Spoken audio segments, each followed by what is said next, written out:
The Moving Iron Podcast is brought to you by these great sponsors. Are you looking to value your equipment more accurately, target the right buyers and close more deals, reach your ideal customer? Then look no further. Fusible isn't just about ag data, it's about action. Our best-in-class solution empowers you to value your equipment accurately, make informed decisions, and find the perfect prospects. Ignite your dealership's growth at fusible.com/movingiron-podcast. Out in the field, every decision counts. You wouldn't plant without testing your soil, so why would you prospect blind? Introducing EDA, your one-stop shop for ag equipment intel. EDA goes beyond specs and prices. You get deep dive data on every piece of equipment like UCC filings that help track ownership changes and uncover potential sales leads. D&B firmographics, which help you understand the financial health and buying power of potential customers. Market trends that help you stay ahead of the curve, and insights on equipment demands and pricings. With EDA, you're not just looking at data, you're seeing opportunity. You find the right buyer, sell smarter, and build lasting relationships. Visit edadata.com for your free demo and unlock the power of knowledge. For over 80 years, Iron Solutions has been your go-to data source for ag dealers, lenders, and manufacturers. Get powerful appraisal and value forecasting tools that fuel profitable decisions anytime, anywhere. Get your free demo at ironsolutions.com. Iron Solutions, confidence in every click. Today, there are many ways to finance ag equipment, but nobody delivers simple, fast, or flexible financing like AgDirect. Learn more about your options to buy, lease, and refinance equipment at agdirect.com. Valley Transportation has been hauling ag and construction equipment across the country for the past 33 years. Call Parker at 800-657-4910 for all your trucking needs. At Valley Transportation, our goal is to help you reach yours. When you partner with Axon, you immediately gain access to a full range of products and solutions designed to meet the complex needs of today's grower. We carry all major brands and sizes of tires and wheels. We specialize in large diameter wheels for large equipment. We have one of the largest OEM replacement wheel inventories in North America. Known for extreme flotation setups, duals, and triples, we have wheels for all makes and models of tractors, sprayers, combines, and grain carts. If we don't have the wheel in stock, we'll custom build, sandblast, and paint in-house. There isn't a more vast inventory in North America dedicated to helping dealers move more iron. With facilities on the West Coast and in the heart of the Midwest, leverage our 230,000 square feet of indoor inventory to solve any problem a grower may have. Move more iron with Axon.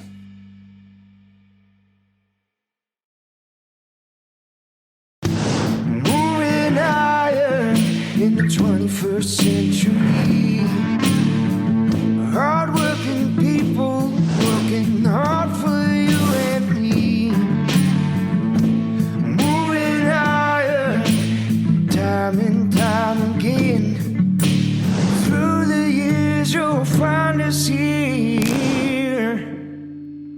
Moving iron. Hello and welcome to Moving Iron Podcast. Markets with Chip Nellinger. Chip is with Blue Reef Agri-Marketing out of Morton, Illinois. He's nice enough to come on and talk about what's happening in the world of commodities. Chip, how you doing this morning? Hey, doing well, Casey. This is an exciting time frame. I mean, there are so many things happening in the market. We're going to have to cut it down because we could talk for 2 hours on everything that's pushing and pulling these markets. Very true. Very true. And a lot of it is, it's not just one thing. It's everything. It's not just weather. It's not just geopolitical. It's a kind of a big stew of everything involved. And obviously we're 11 days away from the election and then all the stuff that goes on there, and it's razor thin. If you look at the polls, I don't know how much you can trust polls anymore because it seems like they're more wrong than they're right anymore. But if you're looking at everything that's kind of folding out, let's start with weather first. Pretty much any spot in the United States that grows anything needs rain, right? But that's why harvest has been going the way it's been going, right? We've got a good crop, stuff's getting out fast, which is giving this ebbs and flows because there's huge supplies, and we'll get to that in a second. But you start looking at what's going on in Russia with the wheat and wheat growing area, and what's in Ukraine, which obviously the Ukraine-Russia war is having an effect on the Ukrainian market. But deep inside of the Russian wheat belt, it is dry as dry can be. And then you start looking in Brazil, and it's dry as dry can be. Amazon River's at record lows. Same with the Mississippi River at record lows. So you have all this weather pressure right now, Chip, across the board. You think that commodity prices would be higher than they are, but they're not.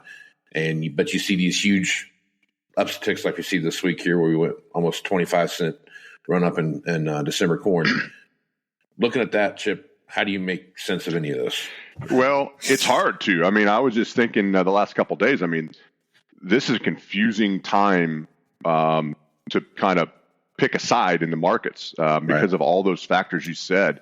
I think maybe we can boil it down to two things, maybe three. On the one hand, we've got a massive crop out here. We're 65%, 2/3 complete with harvest on corn. We're, probably up towards 85, 90% on beans after this week. And so we're getting this big crop harvested, and it's massive. Farmers aren't selling it. And there's a massive demand underneath of us too. We're selling tremendous amounts of corn and beans. Beans to China and unknown. Corn to everyone, unknown. Mexico's been a massive buyer. We sold 141,000 bushels. 141 million bushels of corn last week for our export sales number. That's probably one of the top 5 largest 1-week totals ever. So there's massive demand underneath the market.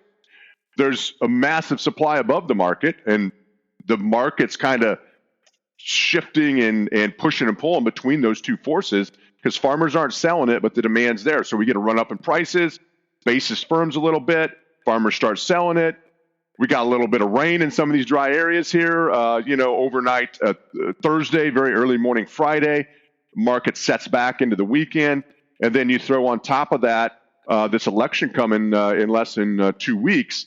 And the commodity funds, which, 2 months ago had close to a record short position on corn and beans both, they're essentially out of that. They're taking their ball and they're saying, I can't predict this either. I don't know. No matter who wins, I can't predict, A, who's going to win, and B, no matter if I could predict who's going to win, I don't know what it means to the markets and geopolitics and financial markets. And so you've kind of had a reset, right? And so what that means to me is that after this election, obviously, if it's Trump, we know that there's immediately after inauguration, there's going to be massive tariffs and, a Chinese trade war again. And so China might be front running some of this with these large purchases to get their hands on some before the trade war if Trump wins. It's just a lot. And then you throw the weather on there, right? But I think at the end of the day, you've got massive demand near term anyway that's run us up. You've got farmers, harvesting a massive crop that aren't really selling much. And the run up, I think, maybe kind of stimulated a little additional farmer movement. And so you're just kind of vacillating in this big range in here. The funds have taken their money out saying, I'll go back long or short. I don't care. After the election, though, when there's a little more certainty in at least who won and what their policies might be. And so that shapes up going into winter that we could still have massive volatility. We didn't even talk really about the weather. It's super dry here. Doesn't affect the crop yet. We're going to, produce a record corn and bean crop. Been very dry in Brazil, but they're getting some rain to get their crop in the ground. They've got their whole growing season ahead of them, so it's hard to think it's going to be perfect. You alluded to some, problems in other parts of the world, particularly Russia and the Black Sea. They've been very dry for the better part of a couple years. They've been dry enough that their winter wheat planting has been delayed a little bit. And so you throw all that into the mix, and nobody knows which way this thing could go. It says to me, we better buckle the seatbelt a little bit here because things could get really bumpy going into the end of the year and the first part of the new year based on weather in Brazil and, whoever wins and what their trade policies might be with the rest of the world. Right. And you've seen also Russia's done some stuff with wheat exports and lifting those bans and taking those bans off. Same with India. You've seen the same things there where they're tightening. Russia's looking out right now going like, we probably better pull back here a little bit because there's only 4 countries in the world that like us. So Yeah, they really have. Yeah. Logically, everyone, myself included, have been a little bit friendly to the wheat market under the assumption that the Russian wheat crop and the Ukrainian wheat crop, for that matter, the Black Sea area, production would be low. And Russia even came out a couple weeks ago and said, yeah, we're going to put a floor underneath this market. I think it was $250 a metric ton. We're not going to sell anything below that. I think it was their effort to try to talk the market up or get the market thinking that, hey, maybe that Russia doesn't have unending supplies of wheat. Well, that fell flat on its face because the world market is trading underneath that, well underneath that. So that failed to get a big response from the market. Now, sometimes where there's smoke, there's fire, right? And if you start seeing this Russian cash wheat price start to rise, or they start limiting exports down the road here, that could have a dramatic effect on wheat prices and spill over to corn. So that's a whole other can of worms. There's just so many. There's a dozen probably that we could talk about that nobody knows how to interpret. Is it bullish? Is it bearish? It depends on which way, this particular event goes or doesn't go. And, it's hard enough when there's just the election, talk about just the election. It's hard enough to kind of predict what that might happen, affect to prices. But when you talk about 8 or 9 different things thrown in the mix, it's impossible. And it just, to me, it says, don't get handcuffed by this. I think the take home is U.S. producers, in a lot of cases, have yielded themselves into profitability, especially on corn. So if you have on-farm storage, there's lots of carry in the market. You could be looking at some profitability. Don't take that for granted, because if 2 or 3 things go the wrong way, if Brazil has a massive crop, in 3 months, we could be staring at prices and saying, man, that was an opportunity. What do I do now? So I think that's the take home from my perspective. My view is focus on profitability. Yes, prices are down from a year ago, but yield is up in a lot of cases, and there still might be some profitability there and some things to do to lock that in, and maybe continue to have some upside via some puts or selling grain and adding calls. Take some steps on the risk management side to protect yourself, because if 2 or 3 things go wrong, we could be looking at a big washout in prices. Yep. So let's spend a little time talking about corn, just because of what we've seen happen over the last, and beans as well, over the last about 4-week cycle here. So 4 weeks ago, we started seeing corn prices come up right off the low 4s, kind of making their way up to about 425 or so, 430, something like that. And then they retreated. And at the end of last week, we were back to like 401, I believe. So this week, we've kind of gained it all back. And we're back to that 425-ish mark. I think today they're taking some profits, obviously, it looks like. So they're, it's under 420. As you look at this, Chip, what's your thought process and what we're seeing right now? I mean, it was the world's coming to an end before the last run up, and now we're back to the world's coming to an end, and now as everything's going, drops the candy canes again, I guess. So as you look at this, there's a lot of W's on the chart. So I guess what are your thoughts there? Yeah, I think even going back here a few weeks ago, during the last time I was on your podcast, I think we kind of talked about this. I think corn has the best case for a trading range, right? I kind of thought all along 390 to maybe 435, 440 for a few months here. And so far we've kind of stayed in that range, right? Because you see this good underlying demand on the breaks, but then as you rally, farmers are going to sell more grain. And so I think it says we stay in this range unless we see something shake loose on the bearish side somewhere else in the world, whether it's the election, whether it's the Brazil weather situation just continues to be perfect. The dollar keeps rallying. There's lots of things here. If one of these things shakes out to the bearish side, maybe you could push the bottom side of that range underneath that 390. I'm talking, December futures now as a reference point. The problem with this type of a market is there's big carry in the market. So typically what happens is once the December goes off the board around Christmas time, it's first notice day, and then early December futures go off the board. March is trading 13 cents, give or take, above the December.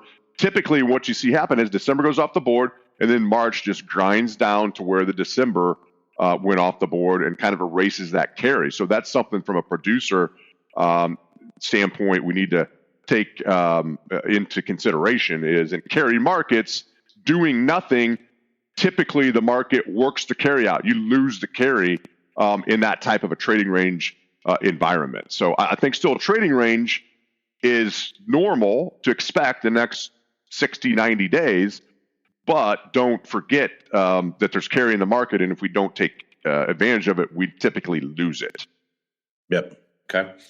All right. So one other thing too, while we're talking about it here, you've seen some cash rallies this week in cattle that have been,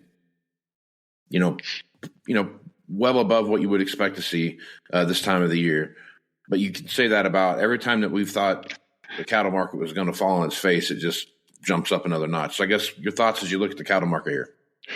Yeah, that may be the one market still after probably going on 3 years now that there is a fundamental bullish story. In the grain markets, the funds have been getting out, right? They're getting to almost a neutral position in corn and beans, especially. It's the opposite in cattle. There is a bullish fundamental situation there due to the drought from 3 years back. We haven't fixed that drought. In fact, if you look at the drought map, it's as bad, arguably, as it ever has been in that southwest area. Kind of that Red River Valley area, North Texas Panhandle, Oklahoma especially, but clear up into the plains. And we haven't expanded the herd. And so we're looking at tight numbers. The funds continue to buy. And the cash market, it hasn't just been straight up. There's been a couple pauses. There's been a week or two where we've traded lower or steady. But, there's just a lack of numbers out there. And the demand's good enough. And the fund interest on every break has been to buy. Now, they're getting towards the extreme side. There's the drought map you mentioned. Now, that's also going to be something eventually, if we don't fix that, that's going to affect the grain markets come springtime. But it's certainly alive and well and, an issue on the cattle side. So we've got a cattle on feed report this afternoon, Friday afternoon after the close. We'll see what that says. But those have been not burdensome and, on the bullish side. So these funds of any of our markets, they like being long cattle. They've extended and expanded their position size. They're maybe getting a little bit extreme, but as long as cash continues to stay steady or rally, the path of least resistance is probably for higher in cattle. I say that though, and you are at an extreme, right? So you got this election coming out less than 2 weeks. Who knows what that means? Who knows what the economy, right? We've had some really weird moves in the interest rates here. I don't know if the economy is as strong as they say it is, but that is going to be the big issue, if there is an issue, that kind of the straw that broke the camel's back, so to speak, in the cattle market, is if we sputter in the economy or you get some sort of a stock market sell-off, you could have a pretty brutal break in cattle. That would be the risk there. So from a producer standpoint, again, don't stick your head in the sand thinking we're going to go straight up. Do something to try to protect yourself, because there's a tremendous amount of risk from the election to sometime early first quarter in the economy. If that sputters, I don't want to be the tinfoil hat guy, but I probably am, although a lot of the tinfoil conspiracy theories eventually prove out to be true. Election coming, are some of these stronger economic numbers that we've seen fudged a little bit to benefit the current administration or not? It feels like that, doesn't it, man? It kind of does. It kind of does. It makes you wonder. And the bond market, a few weeks ago, you had the Federal Reserve cut interest rates 0.5%. Well, guess what's happened? The bond market says either A, that was wrong, you screwed up, Fed, because you gained back almost that same amount in interest rates in the bond market since the Fed cut. So they're saying, hey, like Coach Corso on College Game Day, not so fast, Federal Reserve. You might have screwed the pooch on this or something else. is starting to bubble up that maybe says, hey, inflation hasn't gone away. It's not in control. Maybe that 50 basis point interest rate cut was more political than needed in the system. The bond market historically has a tendency to get things right longer term. Stock market doesn't. The smart money on Wall Street watches the bond market. It's telling you there's issues, or inflation is not A, there's issues with the economy, or B, inflation is not tamed, and we've got some issues. So, again, that directly relates to the cattle market, probably more so than any of our other markets, because if the economy sputters and the consumer gets choked out, I don't know that cattle can stay where they're at, even with tight supplies. Yeah. The thing that about that, agreeing with what you say there, looking back before the September jobs report came out, right, there was this, oh man, we have this huge correction in the jobs. We were actually overshadowed by, depending on who you talk to, between 500,000 and 800,000 jobs, right? Well, the September job report comes out and says, oh, we gained 250,000 more jobs than we thought we were going to have in September. So now, I'm looking at that going like, well, if you were off that many jobs to begin with, how do you know you're right now? I mean, how do you know you're that big of a boom? And what that did to the market was, oh, well, things are great. And the Fed immediately came out and said, well, we're pumping the brakes on reducing interest rates. We're not going to do another one in December, probably meaning that.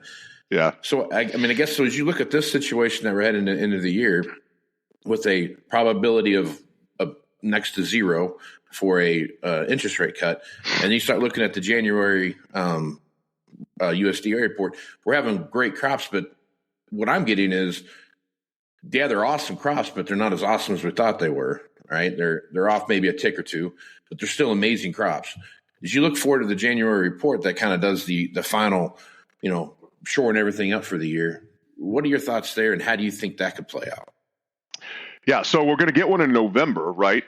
Here shortly after the election. I think it's the week of the election, honestly. I think it's the 8th or the 9th November crop report, where they'll do one more yield survey. They'll check yield, so they have the ability to change yields in November, and then the final one in January. They don't do anything with yields on the December WASDE report. Great question, Casey. By January, I think you're going to know a lot more about weather in South America. In my mind, it comes down. We didn't talk much about beans. I think beans are the weak link on the grain side. I think the case for tightening world stocks in corn and wheat. You mentioned the drought situation, the Black Sea on wheat. Even though we have a big record crop here, our demand is massive on corn. Corn and wheat are in a good situation. But if there is no weather problem or production problem in Brazil, we're going to have way too many beans. By the January crop report, you're going to know, not with 100% certainty, but you're going to know whether there was or we currently have a weather situation, a production issue in Brazil, or they're on their way to a big crop. If they're on their way to a big crop, there's going to be way too many beans in the world. And if beans go lower, corn is not going to go higher in that environment. It might not go as low as beans go, but beans will drive it. So I see that as the big issue going forward. Is it really comes back to Brazil. It probably doesn't have a lot to do with what they say in January. Even if they come down, I think they're close enough, right? Like, there's no big trend. Sometimes they start out in August, and then they're like, uh-oh, we got out in the field, we got to cut, we were too high, or vice versa. This time was kind of pretty steady, right? They started pretty high. They got out in the field for some actual data and yield checks. They're like, okay, it's that good. We got to ratchet it up a touch. So it doesn't look like that trend is there. Could they come down a bushel in corn? Sure, but it's a big enough crop. I don't know that it does anything, wildly bullish. Could they come down a half a bushel in beans? Sure. But in my mind, it still comes back to what's the size of the bean crop. You're talking a potential for a 6 billion bushel bean crop if Mother Nature cooperates in Brazil.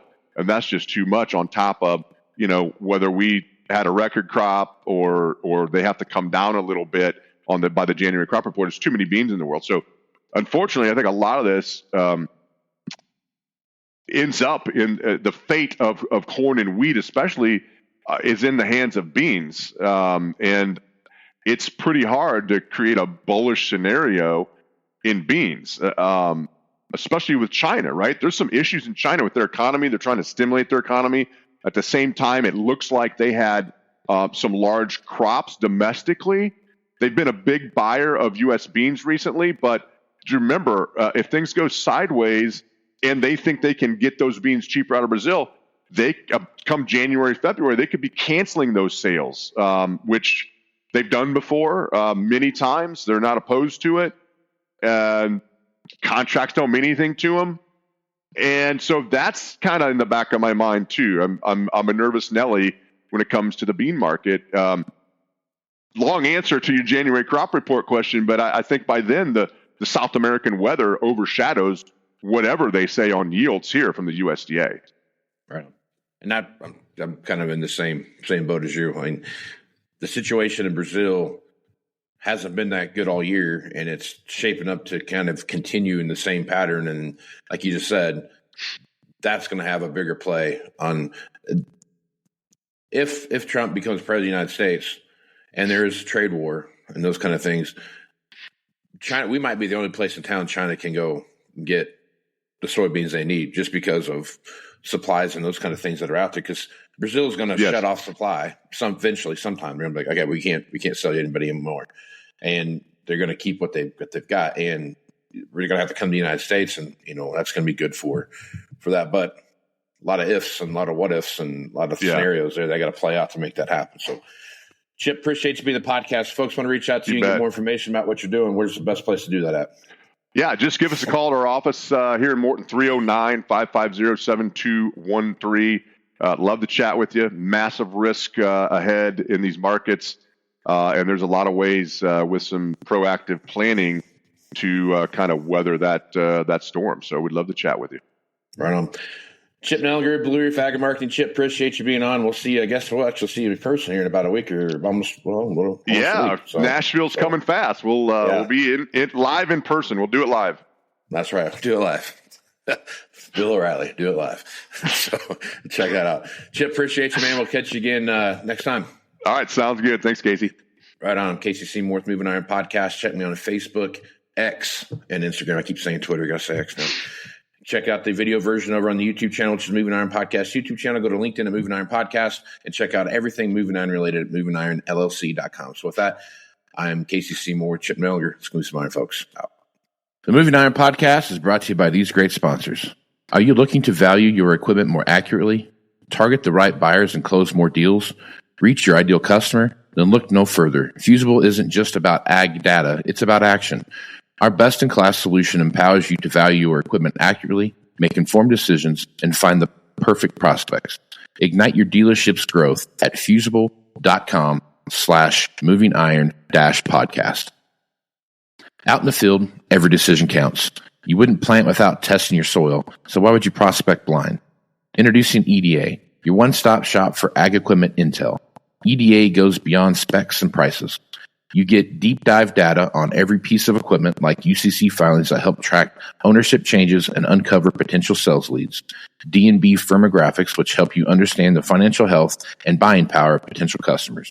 Market trends that help you stay ahead of the curve and insights on equipment demands and pricings. With EDA, you're not just looking at data, you're seeing opportunity. Find the right buyer, sell smarter, and build lasting relationships.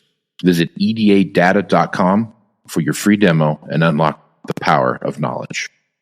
For over 80 years, Iron Solutions has been your go-to data source for ag dealers, lenders, and manufacturers. Get powerful appraisal and value forecasting tools that fuel profitable decisions anytime, anywhere. Get your free demo at ironsolutions.com. Iron Solutions, confidence in every click. Today, there are many ways to finance ag equipment, but nobody delivers simple, fast, or flexible financing like AgDirect. Learn more about your options to buy, lease, and refinance equipment at agdirect.com. Valley Transportation has been hauling ag and construction equipment across the country for the past 33 years. Call Parker at 800-657-4910 for all your trucking needs. At Valley Transportation, our goal is to help you reach yours. When you partner with Axon, you immediately gain access to a full range of products and solutions designed to meet the complex needs of today's grower. We carry all major brands and sizes of tires and wheels. We specialize in large diameter wheels for large equipment. We have one of the largest OEM replacement wheel inventories in North America. Known for extreme flotation setups, duals, and triples, we have wheels for all makes and models of tractors, sprayers, combines, and grain carts. If we don't have the wheel in stock, we'll custom build, sandblast, and paint in-house. There isn't a more vast inventory in North America dedicated to helping dealers move more iron. With facilities on the West Coast and in the heart of the Midwest, leverage our 230,000 square feet of indoor inventory to solve any problem a grower may have. Move more iron with Axon.